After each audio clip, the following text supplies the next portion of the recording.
السلام علیکم سامعین، 26 جمادی الاولیٰ اور 11 دسمبر ہے۔ خبر کا عنوان ہے سرکاری زمین سے ناجائز قبضہ ہٹا گیا۔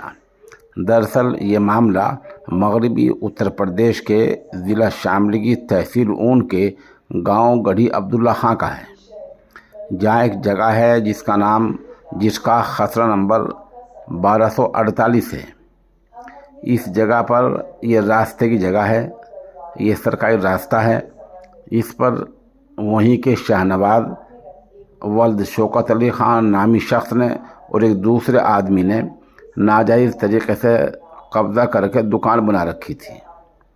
30 سال سے راستے کی زمین پر قبضہ تھا، لیکن 2 دن پہلے اون کے تحصیلدار سچن ورما اور قانون گو سنجے شرما اپنے عملے کے ساتھ وہاں پہنچے اور قاضی شاہنواز سے دکان کو خالی کرا کے اس کو منہدم کر دیا، جس سے ان قبضہ کرنے والوں میں افراتفری کا ماحول بنا ہوا ہے۔